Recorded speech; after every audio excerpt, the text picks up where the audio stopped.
Good afternoon. I hope the lunch was sumptuous and it was tasty.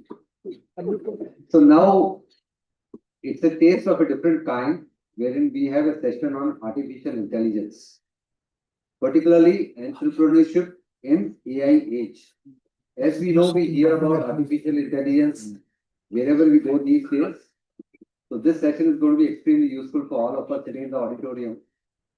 And hopefully we'll be able to tell others also about what we have learned and put into practice. I would like to thank the team that is visiting us today for this session.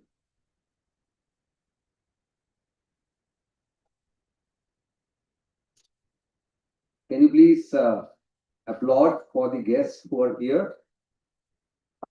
Rajan sir, Obey sir, Kalpana ma'am, and Laureen ma'am. A round of applause for them, please. Our speaker today, Rajan sir, is a serial technology entrepreneur and currently teaches engineering entrepreneurship at IIT Bombay, IIT Guwahati, and Chai Silicon Valley. He has taught entrepreneurship to over 3,000 IIT students over the last 15 years. He was the CEO and chairman of an organization called Dino and co-founded two organizations, Selectica and Opti. You'd be amazed to know that both of these companies went public. Selectica went public in the year 2000 with a valuation of $5 billion. And Opti went public in 1993. Ladies and gentlemen, boys and girls, please put your hands together to welcome Mr. Rajan to deliver the talk on entrepreneurship in the AI age. Welcome, sir.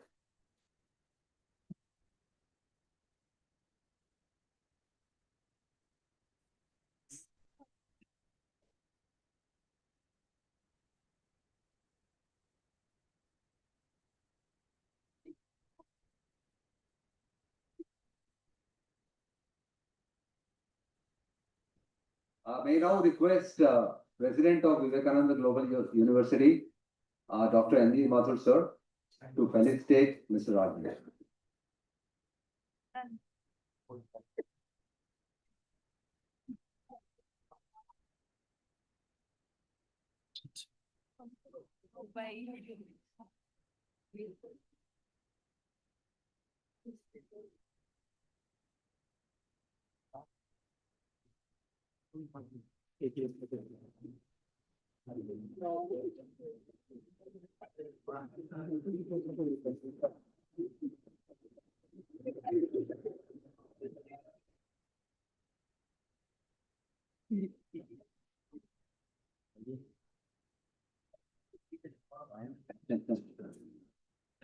Yeah, thank you so much, sir.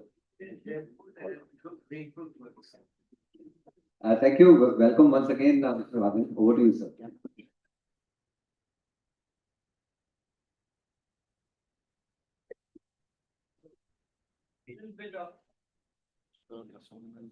So a little bit of logistics. One is that, AI is confusing. Nobody understands it, and nobody understands what it is, what it does. And that included me, even though I started an AI company, one of the first AI companies to be used for enterprise software in 1996. We started an AI company to do enterprise software. And that company became so successful that we had a $5 billion IPO in the US. That $5,000 billion is lots and lots of money. So 45,000 crores, right? So is that in 5 years? 5 years we went from 0 to 45,000 crores in public as an artificial intelligence company. And 20 years later, I'm confused I don't know anything about AI. And so basically over the last 9 to 12 months, uh, my eyes suddenly opened up that there is a new revolution on top of our heads. Just like internet came out of nowhere in 1993, 94 and changed the whole world. Today we use internet without even thinking about it, right? Internet ke bina WhatsApp nahi hota tha, Facebook nahi hota tha, websites, e-commerce, none. Everything that we live on in today's world did not exist 20, 25 years ago when the internet suddenly came out. And nobody understood at that time the impact of internet. We thought, oh, we'll get free research papers, we'll get free information, we'll get this. But nobody knew that it's going to change every aspect of our life. And then 1 year ago, new developments happened in AI and artificial intelligence, and all of a sudden, it struck like a lightning bolt, and suddenly everybody has realized that this is going to be internet kabab. This is going to be even bigger, and essentially it's going to change every aspect of anything that we do from the minute that we wake up. In fact, even when we are sleeping, AI will be operating on us, whether we know it or not. So basically, for all of you, your life for the next 50 years or even longer is going to be around AI.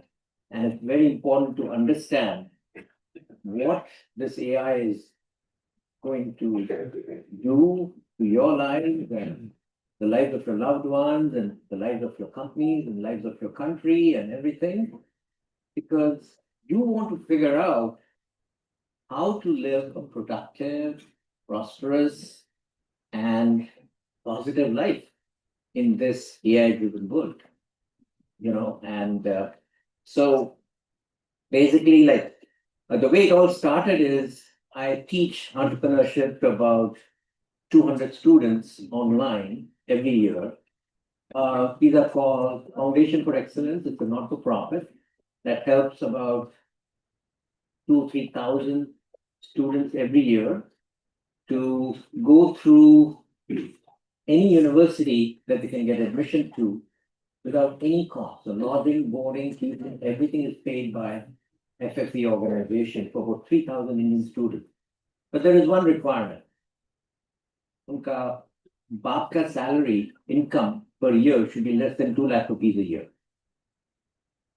If they meet that and they're bright enough, then FFE takes care of it. So they've asked me for the last 2 years, so why don't you teach entrepreneurship to our students? My students are bright, bache hai. There's no reason why they should all take jobs. We should also understand entrepreneurship. So I said, sure, been teaching IIT for 15 years, started the IIT program on entrepreneurship in IIT Bombay, IIT Gandhinagar, also taught at BNIT Nagpur, unka entrepreneurship program chalu kiya. Then at BIT Sindri, Jharkhand University, so many places, kick-started this entrepreneurship. I said, yes, our FFE scholars should learn art. So started teaching them, and they're very bright. They come from poor backgrounds, but very, very hardworking, disciplined children.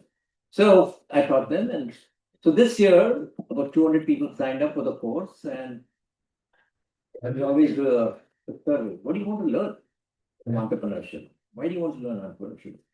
And 80% of them said, "We want to learn entrepreneurship to do an AI startup." Like AI startup?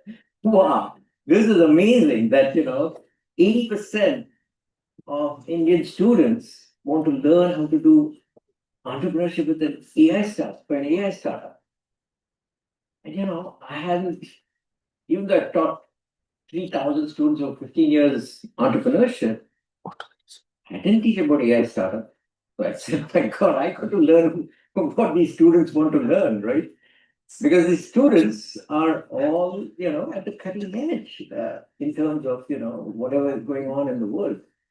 And so I said, so it became my journey to learn AI. And then in the very first class, so basically when we teach AI, tell them how to, they have to come up with an idea, then we teach them how to do all kinds of customer discovery and customer validation and finance planning and product planning and all of that.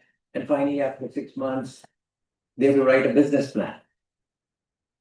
So one of my co-professors at IIT Bombay developed a tool on ChatGPT called ASDP, Accelerated Software Development Program. So I said, can you share your tool to my students in the very first class? So he came, Professor Devdeep comes on, and then he brings on his ASDP program. And he asked the student, Acha, what ideas do you have? So some student said, I want to create an online translator. Somebody said that, we want to help healthcare in rural villages or whatever. So he said, okay, let's take healthcare in rural villages. He put that in as an idea into his ASDP ChatGPT program. And then that's a few more prompts. In 10 minutes, this ASDP program gave a 30-page business plan at the end of 10 minutes, which was better than a business plan that any of us can write in 6 months old. So, because basically it has access to all the data, how many rural villages are there, how many people have health problems, what health problems are there, what solutions are there, how to develop a product for that to solve their health problems, all that stuff. ChatGPT has got access to, because it's got access to all the knowledge of the world. And it creates the whole business plan in 10 minutes. Any idea you get. You want to talk about travel agent? Travel agent ka business plan bana deta hai. So I said, for 15 years, I've been teaching IIT students about how to write a business plan for 6 months. And here in 10 minutes, already the business plans are being generated, right? So I said, my God, I've got another 8 classes to teach. And I'm saying, what am I going to teach when the students already can develop a business plan in 10 minutes with this thing called ASTP. By the way, this ASTP program is available to all of you to basically sign up for an NPTEL course by Professor Devdeep Puriyakasta. And he will share with you in his very first class the ASTP program, which runs on top of ChatGPT. And all of you can generate a business plan for whatever idea you have in 10. So that is the world we are looking at, where this artificial intelligence platform and agents can do things that, essentially made my job irrelevant. And by the way, it's not just my job. Just about every job in the world will become irrelevant. That is the world we are walking. And yet, as human beings, as an education institution like this, we have to figure out how to be successful in that world. And so I said, my God, I got to myself re-educate. Even though I'd done an AI startup 15 years ago and had a $55 billion exit. AI ko hua kya? So I joined Stanford University's AI program, and I learned from Stanford professors about what happened that resulted in this amazing new AI development, right? So I learned about neural networks and everything, and what it's doing, and how it's changing healthcare and entertainment and movie production and everything, from Professor Ranjan Nag, who's one of the professors at IIT at Stanford University. And so I learned all of that stuff, right? And then I said, what am I going to teach my students? So I figured what I need to do is teach them how AI is going to change every part of the entrepreneur's journey. So luckily in Silicon Valley, we've got entrepreneurs who have jumped onto the AI platform and are just developing everything, one after the other, or one solution after the other. So, so basically, that's how, I got into AI and started. So I started teaching and exposing the students to how AI is changing every part of the journey. First one, so I used to get these guest speakers, how to develop a product development. So I found this person, a serial entrepreneur who had developed a new product. He said, I came up with the idea. In 3 days, I developed my MVP by myself. And in 3 more days, I found a customer who started buying my product, using my product. So in 6 days, one person starts the whole company and is in business, right? So, I had this entrepreneur come and talk. Then I got in a marketing person who works in a big company. He said he had previously 20, 30 people working for us. So I said, tell me how you use AI for doing marketing. So he said, till about 2 years ago, I would come up with an idea. Okay, we'll do this kind of car promotion or something like that. And then or my team will go ahead and evaluate the demographic, how to promote the product, how to do branding, marketing, all of those things. And he said, 2 months later, we'll have a proposal that will get approved by management and so on, and we'll launch the thing. He said, now I come up with an idea. Then I asked AI, is this a good idea? And then I've got some proprietary databases from my company. And then I've got some public data.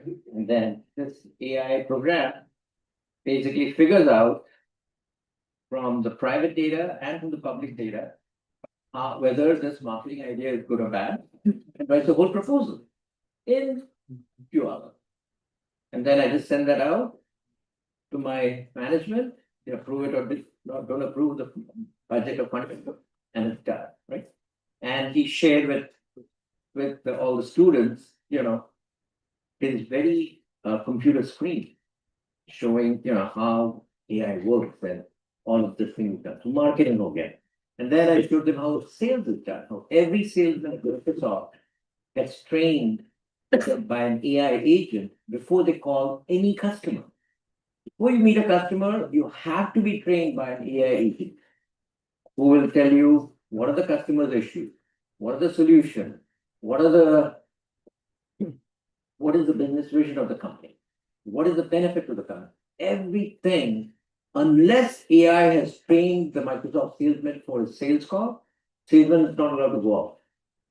So it's mandatory for any salesman now to be trained by AI before they do a sales call. Right? So basically, like every aspect of the customer's business journey is now controlled by AI. Right? So basically, that's what I was teaching. So, so I was thinking. So after that, I was thinking that all of these students are going to have their entire life, because every part of every job, AI is playing a role. And the people that learned how to get AI to work for them are going to be the successful people. So our job is to make AI work for us. That is the key.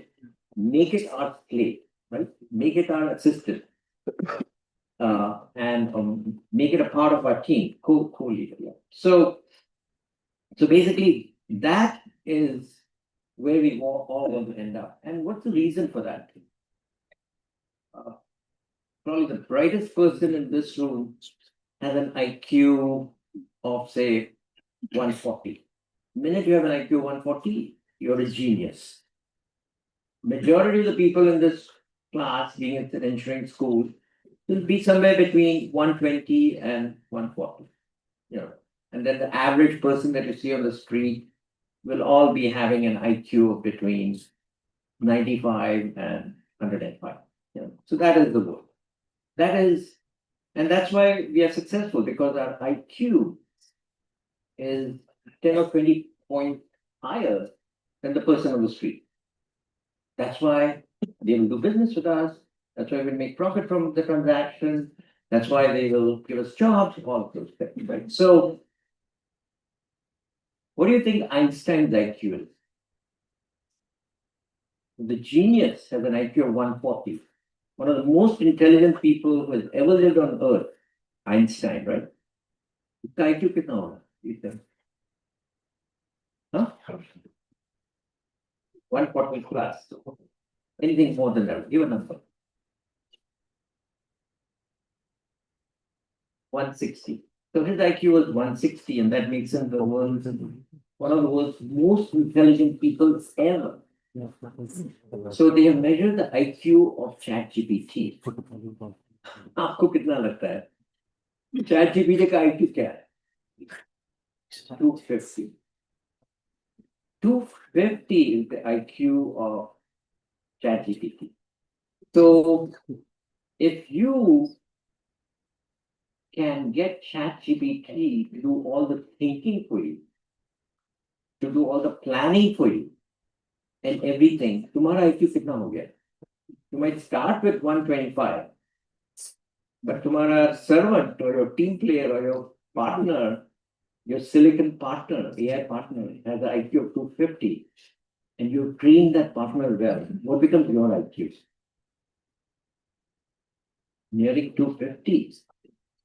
If you do a very good job of training, it'll be 250. If you don't do a very good job of training, maybe it's 200. If you do a horrible job of training your thing, it might be 150. If you don't know how to use it, it'll be 0. So basically, what you find is that IQ, or the intelligence with which you do things in life, has suddenly got an opportunity to skyrocket from nothing, from just whatever you want, which will give you an average salary, average success, whatever, to very high levels if you have a trained thing about trained AI agent, right? So let's understand a little bit. Let's understand how this whole thing happened, because unless you understand the evolution of this AI intelligence, you won't really grasp it and learn how to manage it, right? So, why did man become the most dominant species on Earth?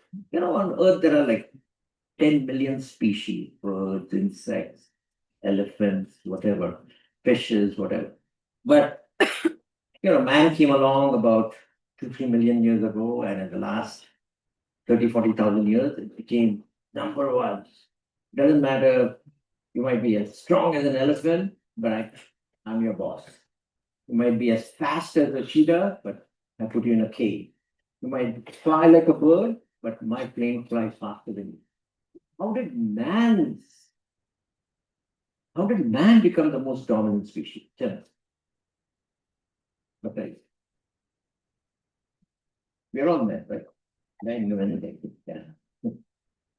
How did man become so intelligent, so dominant?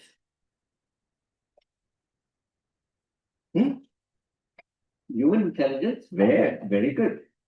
Human intelligence. And do you know where that human intelligence is? Where is the human intelligence? Yeah, all animals have a brain. But what they don't have is what? Gray matter or frontal cortex, the front portion. So if you look at a deer, look at a cow, look at a horse, look at a bird. How big is the frontal cortex? बहुत छोटा है. You can barely, it's like virtually no frontal cortex. So they don't have the intelligence, right? So they have no ability to have intelligence, which basically does what? It allows you to plan, But even more important is that it allows you to learn. So intelligent awareness and learning is what our frontal cortex gave us, right? About in the last 34, 100,000 or 200,000 years.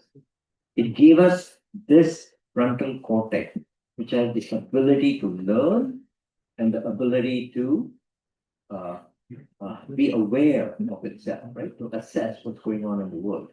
And what in the frontal cortex, what is the process in the frontal cortex that is going on that gives it awareness and gives that learning? What does it give? What exactly? Lots of neurons that are interconnected with each other and they form a neural network. There's a network that's formed of all the neurons. So each neuron has got probably 1,000 or 10,000 different branches going out. And each of these neurons are connected to all the other 1,000 other neurons next to it, another 1,000 neurons. So there are like trillions of connections between these billions of neurons. Right? So it forms a neural network.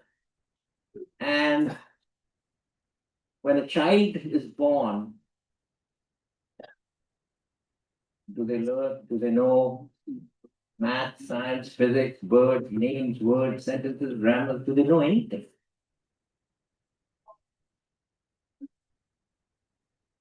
Passage of time because of what?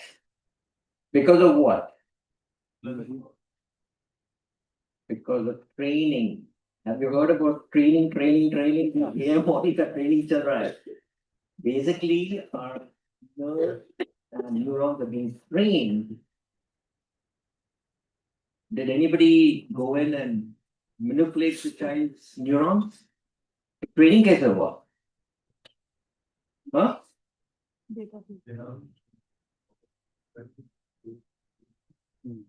Yes, exactly. So what we heard was that they have a computing power inherently, connectivity inherently.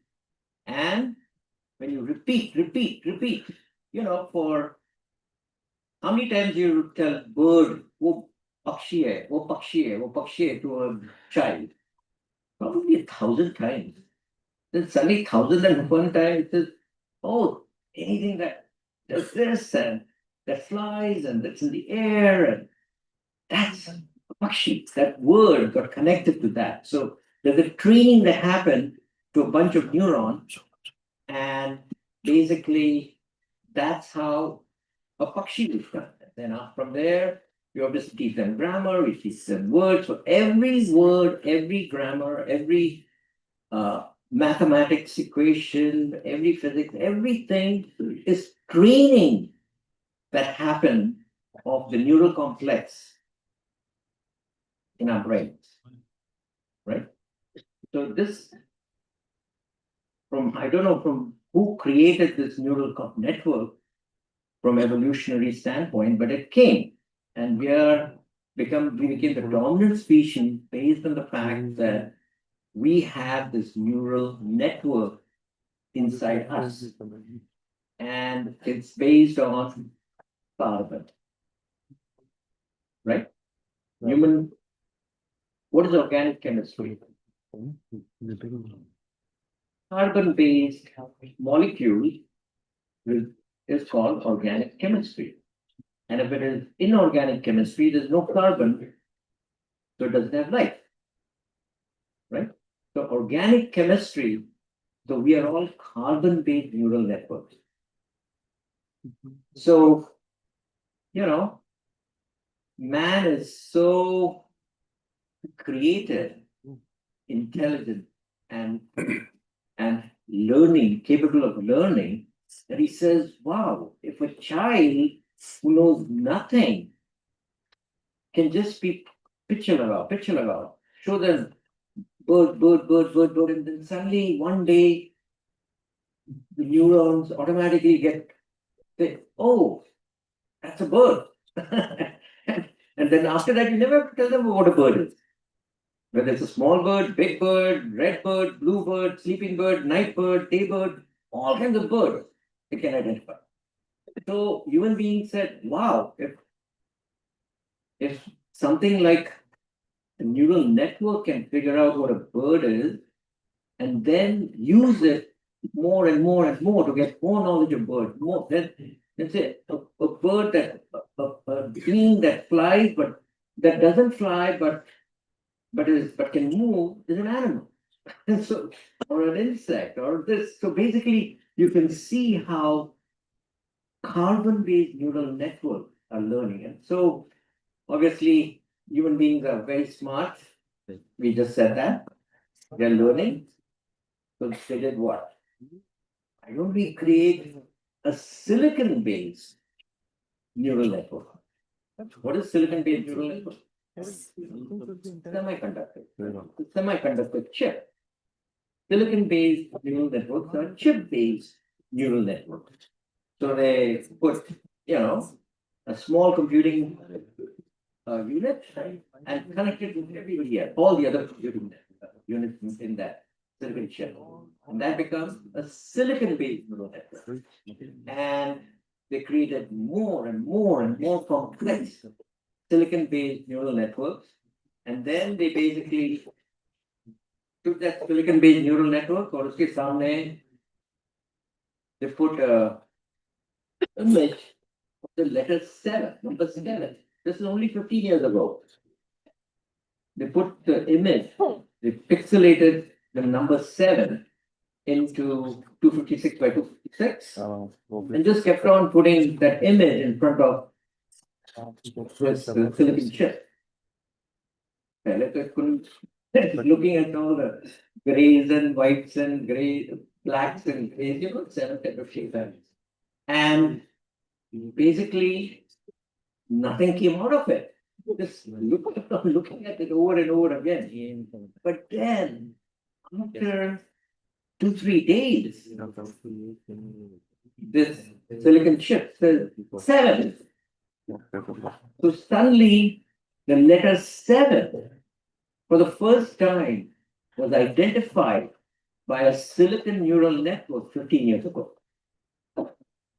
What happens once you do 7? Once you figure out one number to identify, now you can identify all the different numbers, all the different shapes. So 7, 6, 5, 4, 3, 2, 1. And then once you do that, you can figure out A, B, C, D. Then you can figure out K, K, G, G. Then you can figure out Tamil maybe. You can figure out every language, every letter, everything. All you have to do is keep on putting it in front of that thing. Because it's been trained. So, how many languages does the smartest human being know? 5 languages, 6 languages, whatever. In 15 years, how many languages does ChatGPT know? How many languages, guys? Up there. How many languages does ChatGPT know?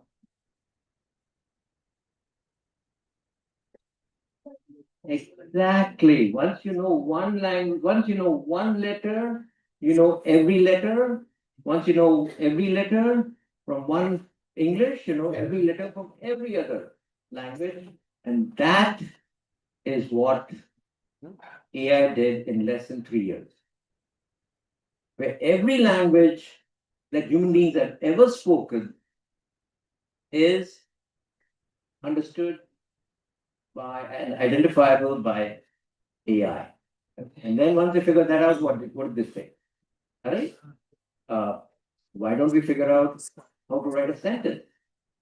And so they kept on saying, providing information to these AI things, and they said, how to create a sentence. Because human beings have grammar. And then they figured out, once you could figure out one sentence, you could figure out how to write a billion sentences in every language. And then you could write books. And then you could write encyclopedia and whatever, right? So basically, all of a sudden, in less than 15 years, actually more like 12 years, from my learning how to identify 7 to understanding every language, every sentence, every grammar, everything happened in 12 years. Okay. So what does that mean? What that means is that there are no limits with this silicon intelligence compared to a carbon neural network. Because carbon neural networks requires you forget. You think AI ChatGPT ever forget?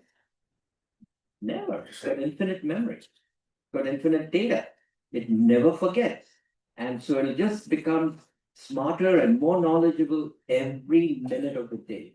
And that is why the IQ has gone from not even a child's IQ 10 years ago. Right now, it's already caught up to where the smarter than the smartest human being by almost 90 IQ points. And in 2 years, it'll be 400 IQ points. In another 2 years, it'll be thousands of IQ points. There's no limit as to how smart whatever this AI agents are going to be for us, right? So that is how things went from a carbon neural network. We created that silicon neural network, but that silicon neural network is now just become the most intelligent hyperscaler unlimited capability that is there, and it's available to all of us, right? So now we are stuck with this thing which has got the ability to be intelligent, ability to learn, ability to scale up, and never forget, and infinite knowledge. That is what we are facing. And very soon, all of that will, human beings are going to put that kind of AI into what? Robots, humanoid robots. Then they're going to put it into industrial equipment. Then they're going to they already put it in cars. Like my wife and I, we drive a car where we say, Humko leke jao. We want to go shopping. We want to go to a restaurant. We just talk to it. We do nothing but talk to our car. It starts, we say, car, come here. Car, take me here. Take me there. It stops at all the stop signs. It's a better driver than me. And we don't do no accidents, no matter how old we get, and so we don't need a driver, and we're already using it. My wife and I are already using Tesla cars with full self-drive. And so this is just one example, but the point is that every aspect, so the chauffeur's jobs are gone, of course.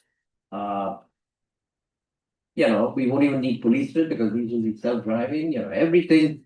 Yes, we'll all follow the laws and follow the rules and everything. So the point is that, that is the world that we are heading into.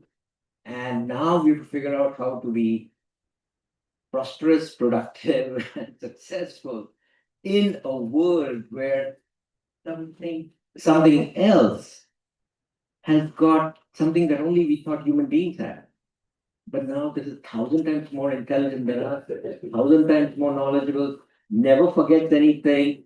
And that is basically our future world, right? So basically, how are we going to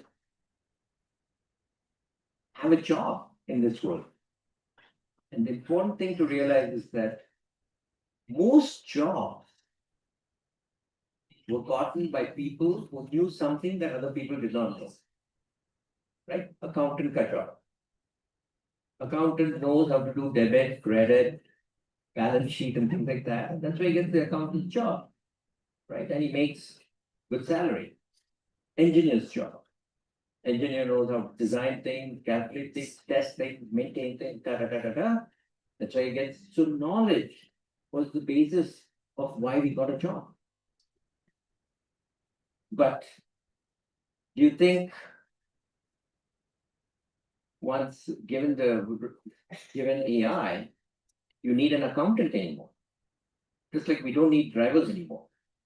You need an accountant for your company anymore. No. Do you need an engineer in your company anymore? No. Do you need a marketing person in your company? No. You need a secretary in your company, type thing, no? So the thing is that every job is going to become less and less valuable. That's and that's the world we are all going into. And in that world, we have to figure out how we are going to be productive, prosperous, and successful. And so basically, knowledge is not where the jobs are going to come from. So where are jobs going to come from? Being creative. How to use this AI capability to do things for human beings. So creativity has to be applied to using AI to help other human beings, right? So basically, I taught this entrepreneurship course and exposed all my students, and then I said, instead of giving you a business plan to write, I'm going to give you free access to premium AI platform to develop an AI agent. So every student was given premium points to premium credits to develop an AI agent, right? So that became the project. To do an AI agent rather than creating a business plan. The business plan was done in 10 minutes by the program. But AI agent is something where you make AI work for you, right, when you create an agent. So I was not very confident that the AI agents that the students are going to develop in India are going, because these are students. I said, what are we going to get out of it? But, I said, let's trust the creativity of our students. Right? And so then, out of 100 students, 45 students developed 45 different agents. And then my good friend, and I, we both of us, Aubrey and me, we both of us were judges for that, but all the agents that the students had developed. And one of the students said, my parents are getting old, and then they have heard by reading the newspaper, etc., that government has this huge now for senior citizens. Healthcare, they get some benefits, they can get some other payments, etc. They can get extra interest on their accounts in the bank, etc. But how do I know what forms to fill out and how to fill it out and all that? So one of the students went to that AI platform and fed in all the government websites for the Yojana. Website has got everything. So then they gave the agent application to their parents. It said, Hindi mein baat karo, ask it, jo bhi question hai. So the parents said, मेरी ये उम्र है, मुझे कौन सा healthcare का योजना apply करेगा? And boom, boom, boom, boom, boom, in 2 seconds, it give you an answer of, which government yojana, how it could work, what to do, and kept on asking, and all of a sudden, the parents are getting this benefit of that healthcare yojana for senior citizens, etc. You can see that, and AI doesn't care; it can answer questions on anything that you're fed it to the data. So, जवानों के लिए योजना होती है, students के लिए योजना होती है, scholarships होती है, and all of these, just by providing the website links, AI will read it, figure it out, apply it, and look at your specific condition and give you your answer in whatever language you want. So you can see that I was blown away, so was Aubrey, that government has never developed such an application for all our students. And how many days did the student take to develop this agent? 4 weekends. 4 weekends. We had an agent that solved the problem of hundreds of millions of Indians who can't speak English, who can't read a website, who can't go to a website, who don't know what forms to fill. All their problems are taken care of by agents in 4 days. Then another one said, very important, at least, or used to be, where you could speak good English to answer when you go for your interviews and everything. You know, a lot of people have got, vernacular accents because of the schooling, etc. So one of the students developed a English invitation agent. So as soon as you say, in Tamil, if you say, in Tamil, this girl spoke something and said, my name is this. So automatically the agent said, okay, you say that my name is this. So she's talked back to the agent, said, my nama is this, sir. So he said, no, you put stress on my name is this. So, and it just doesn't get tired. Kept on saying, 10 times she tried it, till she could say, my name is Kalavati. If in the right proper accent, won't let you go to the next one. Then, where's your home address? Where's your school address? What school you go to? What are you studying? All the things. So it improved the accent. And how much time did it take to develop this agent? 4 days. So you can see that there's a zillion agents that need to be developed to solve any and every problem that human beings have, and our creativity to understand what problems humans have, that and learning how to use those AI agent platforms, which is very easy, by the way, that will end up creating huge businesses, right? So with that, let me say in one sentence, it's not what you know in the future, it's what you can create to solve a human problem that is going to determine whether you will have a happy, prosperous, successful life. Okay, with that, thank you very much. And I'm open to any questions. I don't know how much time we have. I think we've gone over the 30 minutes. Yeah. So how much time do we have? We can take some questions. Okay. Ask questions then. The more questions you ask, the more everybody learns.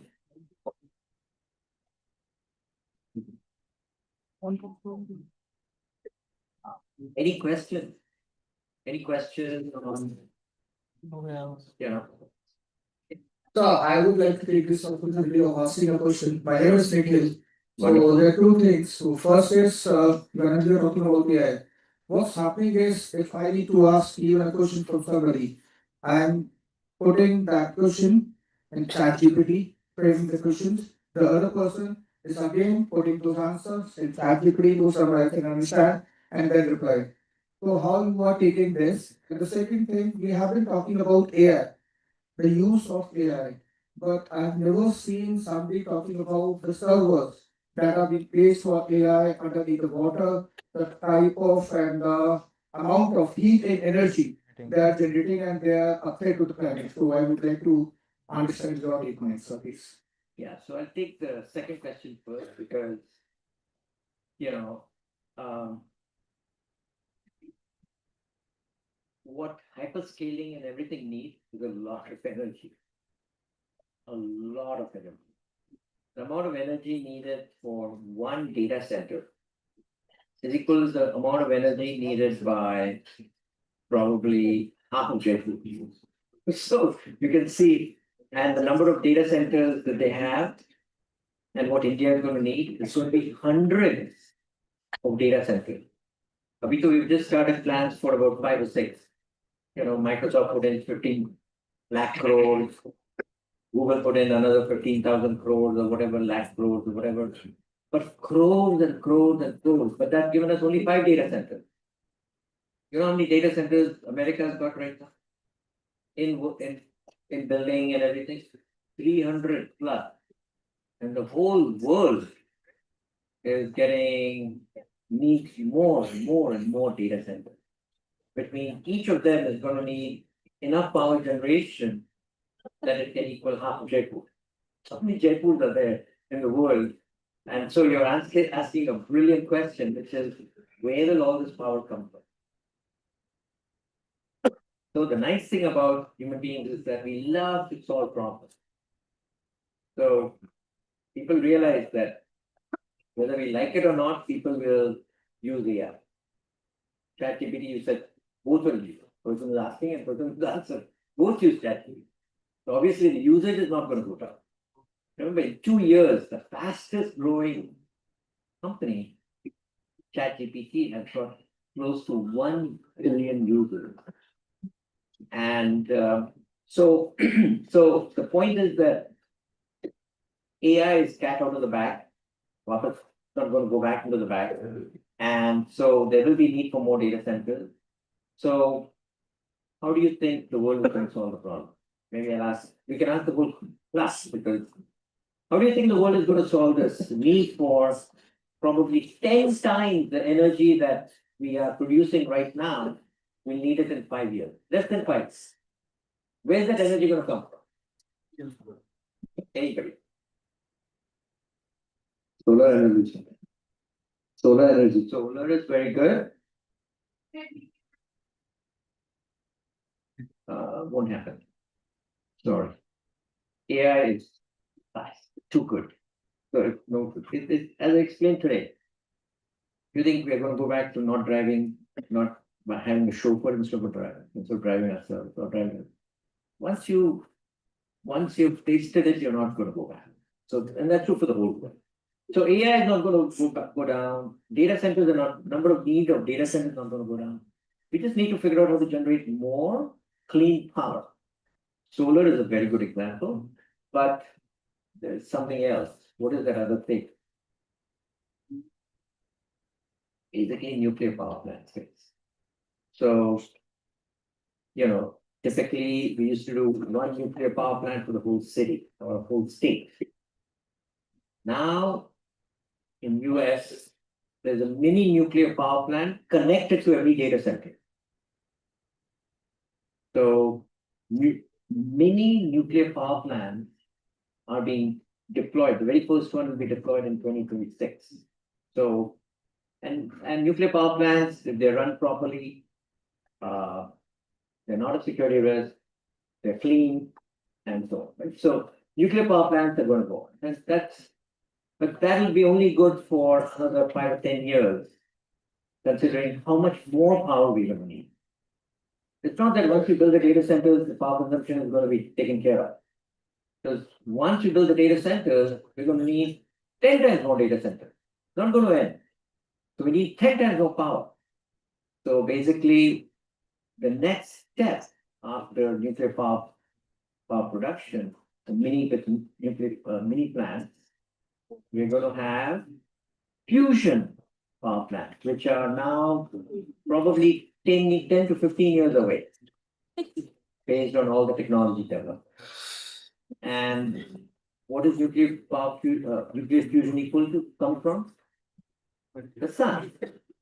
The sun gives energy to the whole solar system using fusion, and it doesn't produce any waste. Basically, hydrogen becomes helium. Yet helium is okay. So it's not it's not a difficult thing to handle. So or no, it's not radioactive. So next thing after nuclear power plants, which is based on uranium, we're going to go to fusion, based on hydrogen becoming helium. And then one fusion power plant will give you 100 nuclear power plants power. One fusion power plant, right? So basically, as soon as there's a problem, human beings can start solving problems. That's all. So that I'm not really worried about power generation. And once you get mini nuclear power plants everywhere, we will no village is going to not have enough electricity. Everybody will get enough of everything. Abundance of energy is going to happen because we won't be burning coal, we won't be burning oil, we will nuclear, right? And India is one of the largest, 60% of the world's thorium, which is radioactive, is in the beaches of Kerala. 60% of the world. And we've not done anything with it. Now that we need the power, Sodium power plants will be coming up, nuclear power plants.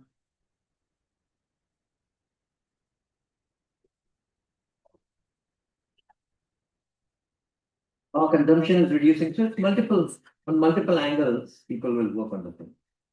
So the second question that you asked was, everybody's using ChatGPT or Gemini, or Copilot or whatever, then where is the intelligence, right?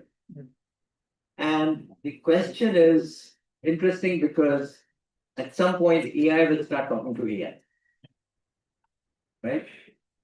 Agents that you develop will be talking to agents that you develop. And they will be doing it and taking care of everything.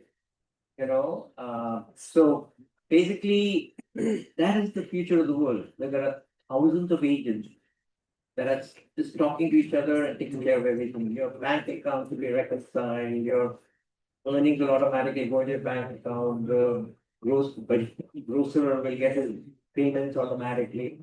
All you got to do is look at your face, pattern recognition, automatically Bhaiya says, yeah, तुम्हारे bank में से पैसा आ गया है. And, your shakbari is paid for. You don't have to do anything, just walk there, done. Like go to a hotel room, these days, that's what happens.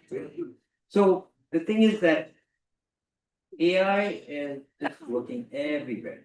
And our job as business executives and engineers and STEM people is to be the ones that create these things.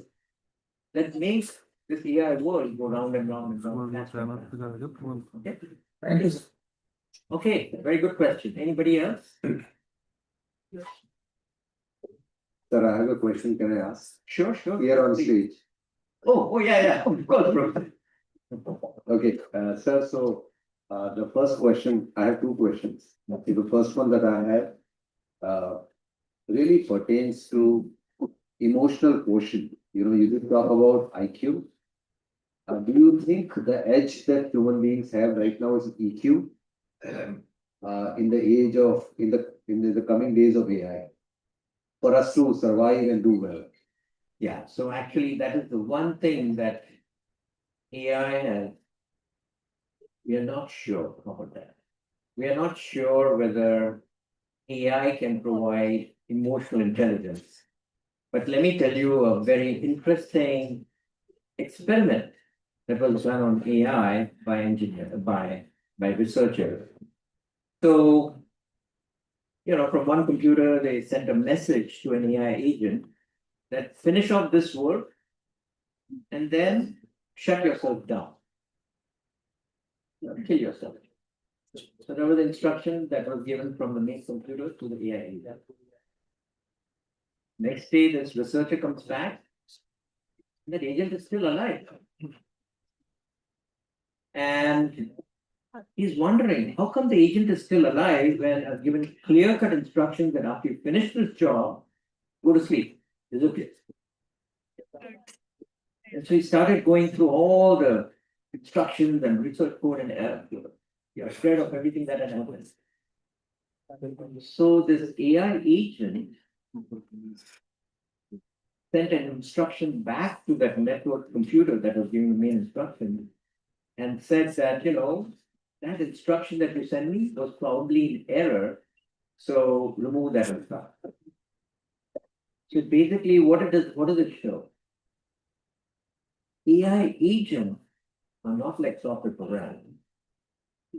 They have the ability to intelligently be aware, think, learn, and have a survival instinct. That is what we saw. So a lot of us think that being human, one of the most important things in human behavior is what? Survival. Want to live. Because if I'm gone, I'm gone. And there's nothing more left to discuss, right? So they have found that silicon-based neural networks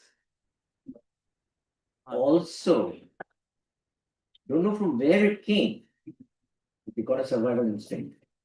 So the reason why I brought this example is because people need to realize that there's almost nothing unique about a carbon-based neural network and a silicon-based neural.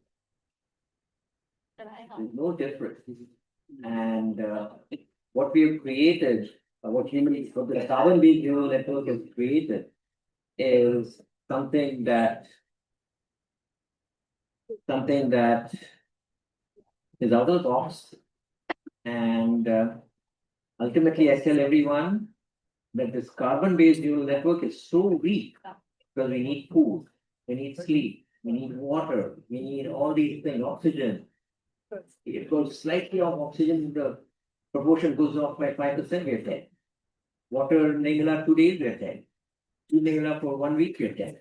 So it's so easy to kill this carbon neural network. So it's impossible to take this carbon-based neural network and go over the universe and make the whole universe intelligent. So I tell everyone that we are just a stepping stone to silicon intelligence, which will ultimately make the whole universe intelligent. This is a little bit beyond what the discussion was. Yes. Sure, sir. Thank you. And one other question I have, and that is about the current AI models that are there, that have been trained. Yes. So they have only that much of intelligence. But there are so many developments that may be taking place all around the world. And I'm sure AI models are going to get trained on them in the times to come. But that's another area where there are people who can have advantage in some form over artificial intelligence, because artificial intelligence, these new things need to be fed. Even though you did mention that AI learns from AI and they will talk to each other. But do you think that is how it's going to pan out, or it's going to be different? Thing is, like, as I said, all we had to teach neural network was how to understand that in a matrix of 256 by 256. Once it got trained on 7, it could understand every character man has ever written, ever in any language, in everything. So the training is actually something that, once it's trained on one thing, like a human being, right? Once you train a human being to detect a bird, all birds will detect.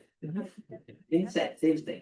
It's like once human being, like here we teach business, right? We teach marketing, business, we teach a few principles. But then for the next 50 years, they can do marketing. In every country, with any people, in any ethnicity, any low and high and mid range, all kinds of marketing people. So AI has to be thought of that way. That once we teach the basic principles of everything, then you just let it loose. So basically, they have trained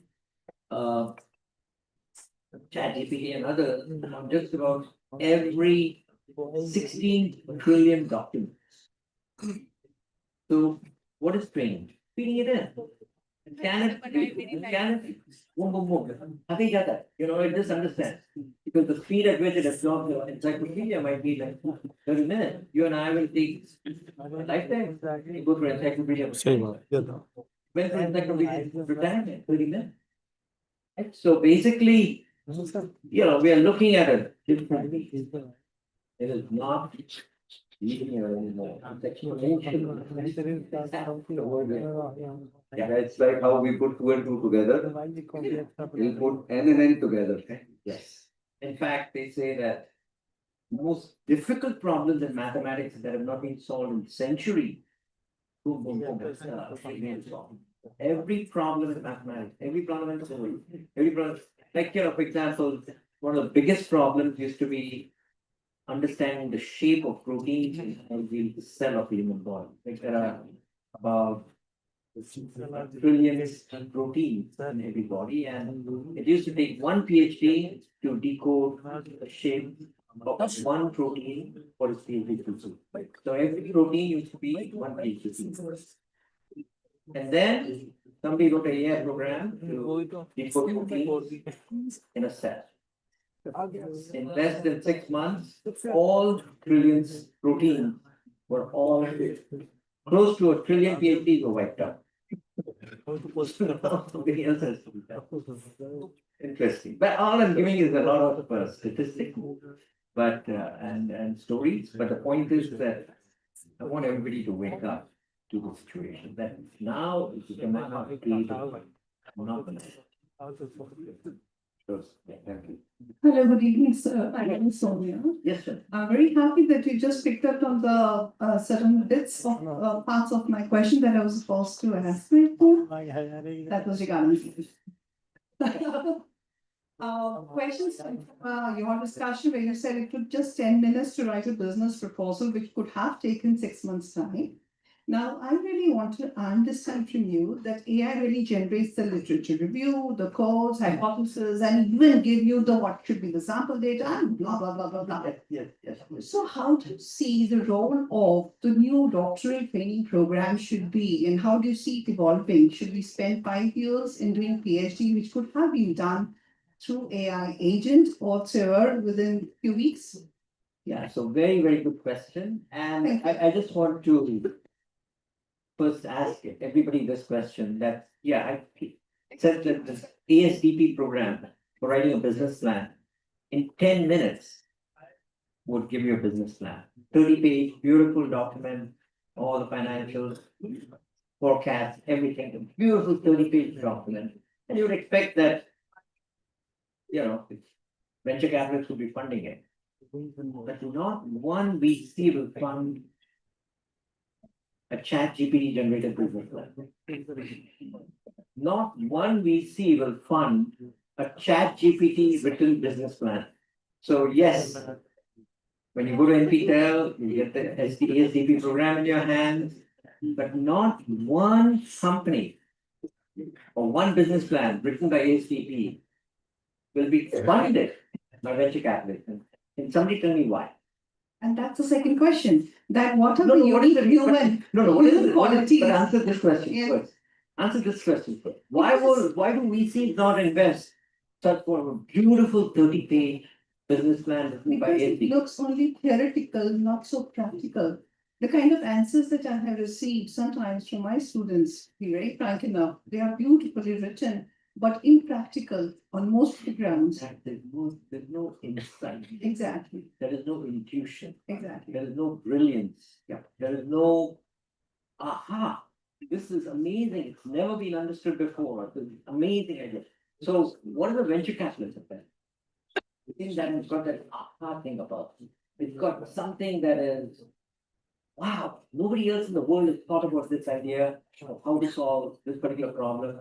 And this entrepreneur has figured it out. So basically, AI doesn't have intuition, doesn't have creativity, doesn't have brilliance and insight that a human being has got. Because we understand human beings better than AI can ever understand it. So now let's translate that to PhD. So you see a beautifully written PhD document. And then what are you going to do here? Yeah, it's okay, well written.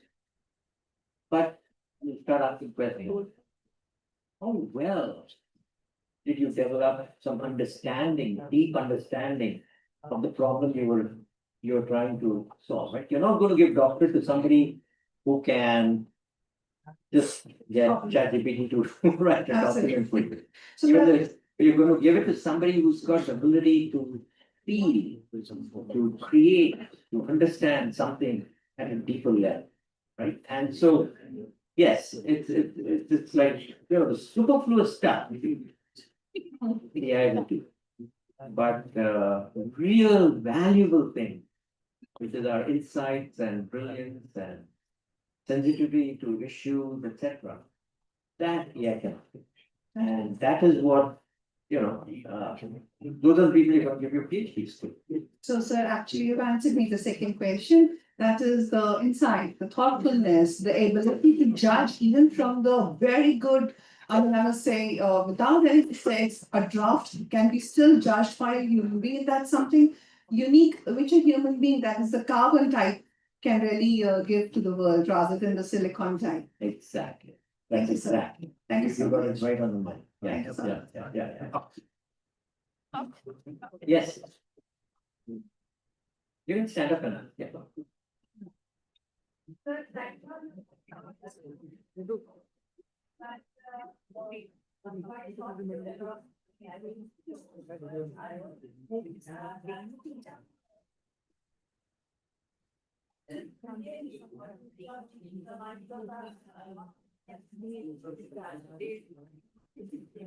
You're asking a very philosophical question, which is right now, yes. You know, there is. We are providing the. Yeah. So that issue, that emotional sensitivity that we talked about, that understanding of, you know, what is important for life, etc., for products, etc. All that stuff, AI doesn't have it yet.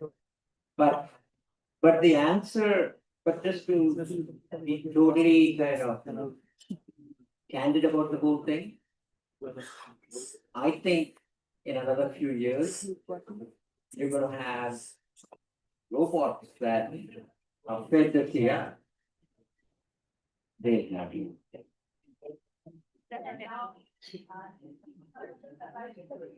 Yes. Network, yes. Yeah, so basically they are saying that there is something called a singularity point.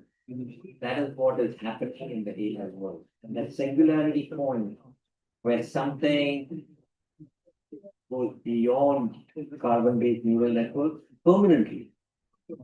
Because once it gets that EQ and IQ both together, then nothing can stop that from self-propagating.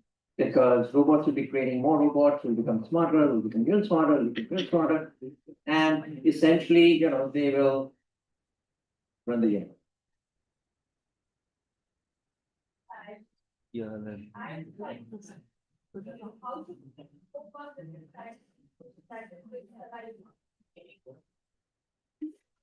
No, we don't want to control it. We want to we want to live a harmonious life with AI. You know.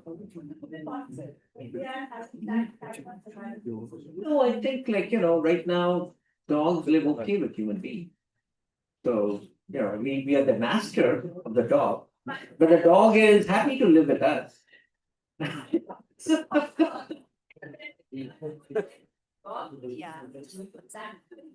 No, as I said, you know, from a philosophical standpoint, we don't know that human beings are the stepping stone in the evolution of the universe. We think we are the peak of the universe, peak of the evolution. You know, compare all the other species, we were the biggest neural network, carbon neural network. But now the same carbon neural network created a silicon neural network that more intelligent, more capable, more everything. So how many to create here? Yes. Yes. So basically, you know, we might be just a stepping stone in the evolution of intelligence and awareness in the whole universe. Because human beings can't really go to Mars, Jupiter, and other stars, because this carbon-based body needs too much care to ever go to the rest of the universe. You know, we can't go to sleep for 10 million years and come out, wake up. You know, but silicon-based neural network, yes, it can.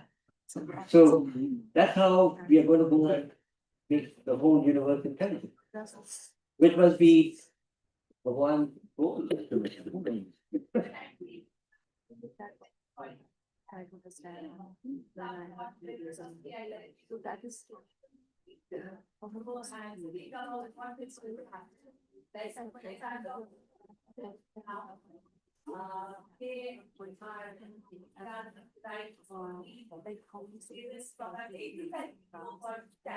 So they should use it. They should, because ultimately he is your assistant, he is your servant, he is your helper.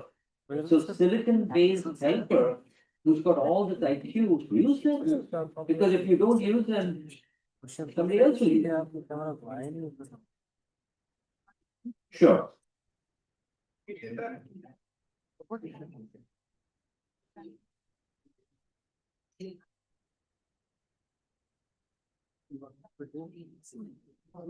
Yeah. Yeah. Yeah. Yeah.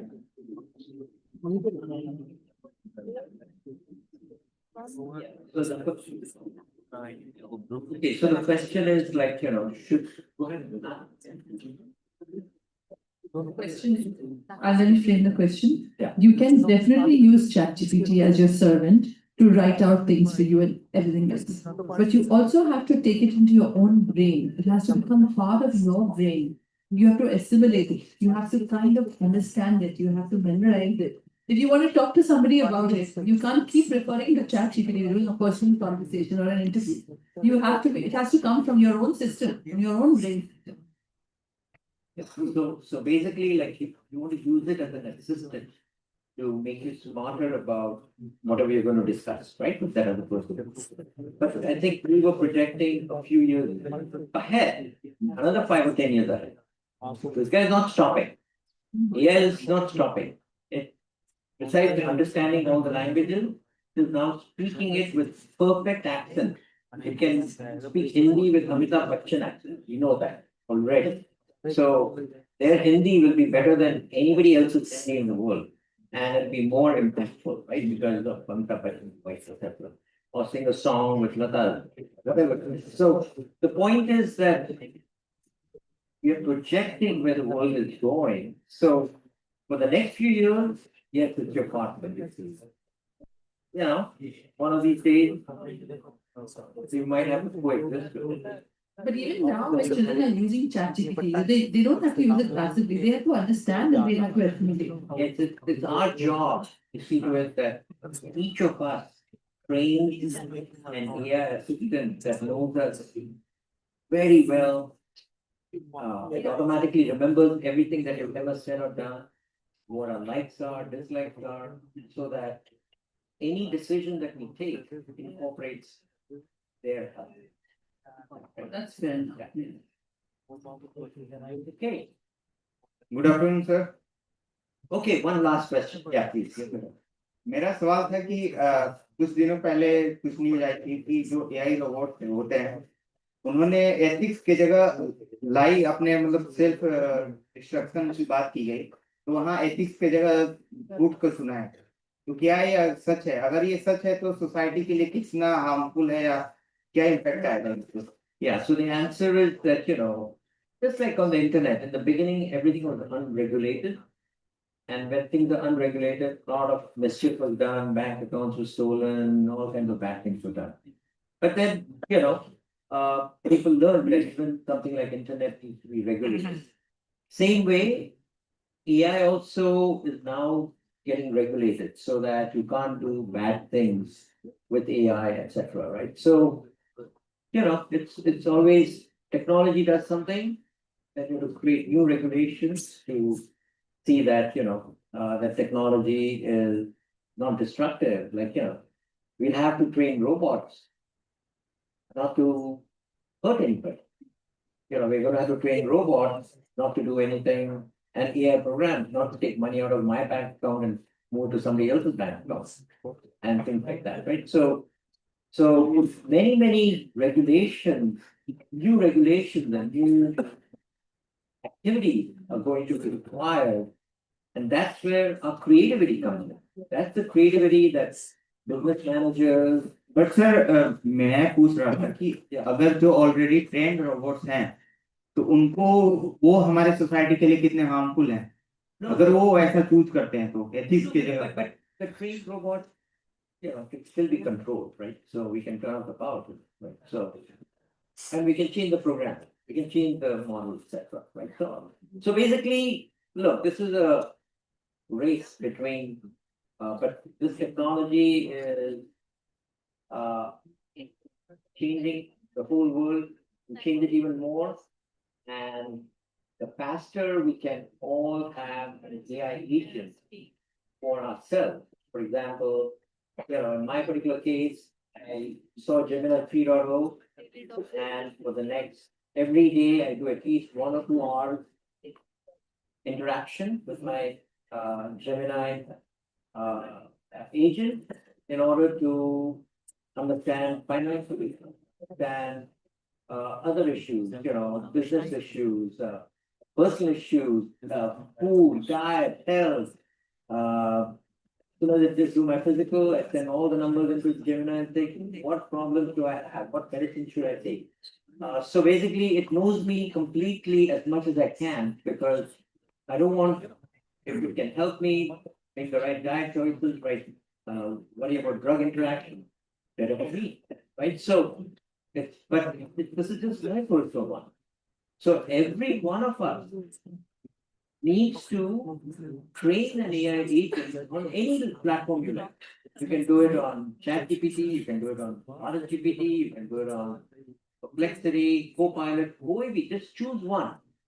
Because all of them are very smart.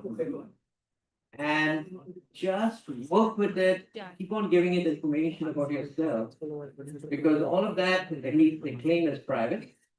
They're not going to misuse it, so that anytime you say, should I see this movie or not?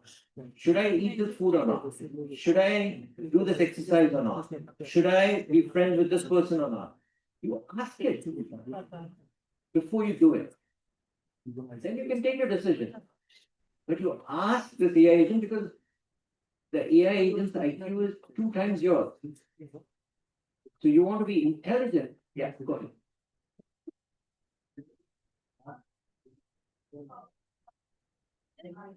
Yeah.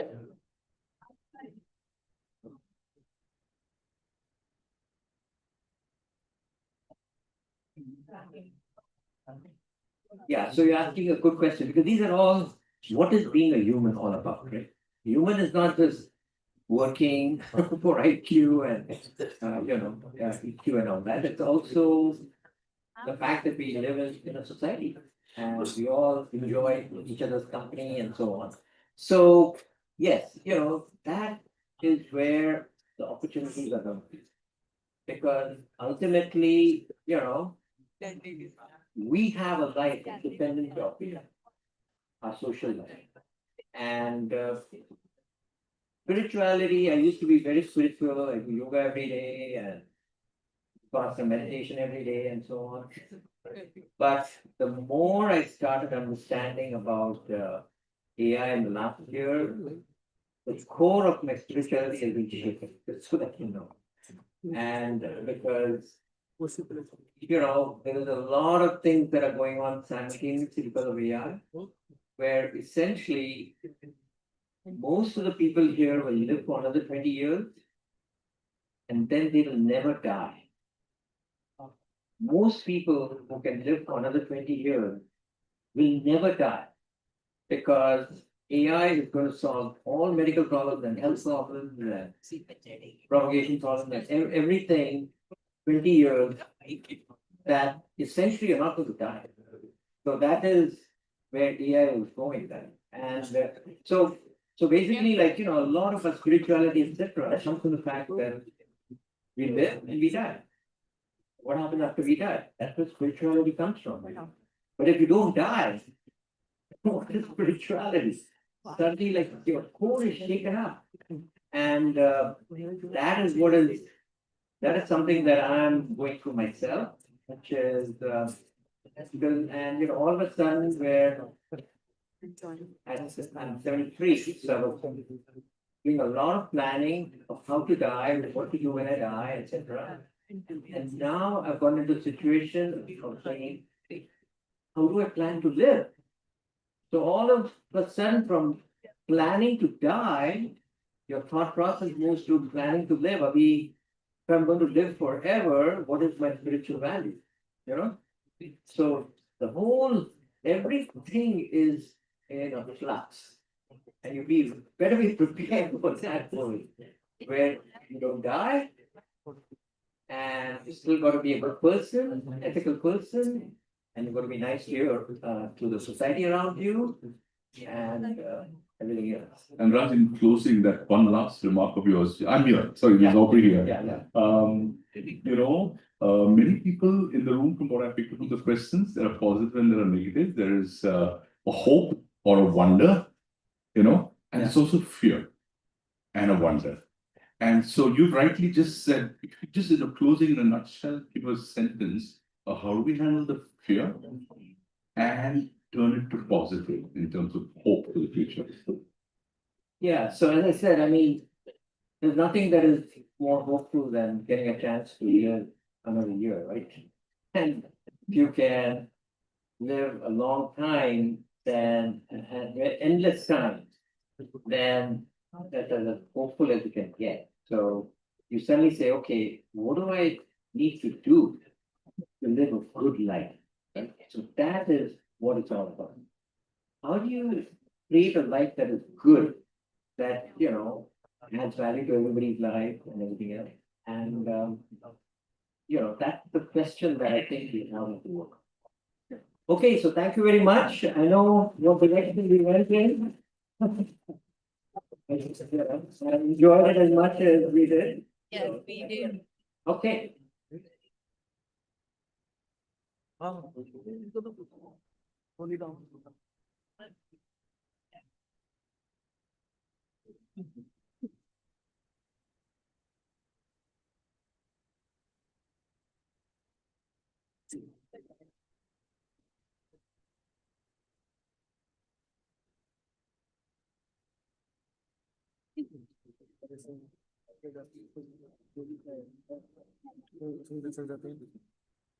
Thank you so much, Mr. Rajan, for such an enlightening talk on entrepreneurship during the AI times and the impacts that AI has or is likely to have on our lives. I think we have the picture much clearer now than what we had before we walked in this room. The bottom line, as you said, is that make AI your slave and not your master. So I really appreciate you sharing nuggets of information, so many different perspectives about AI and responding to the questions that the audience had. So thank you so much, sir, and thank you to all our guests for coming over to Vivekananda Global University and talking to all of us. Thank you, audience, for being here. With that, we have come to the end of this session. Thank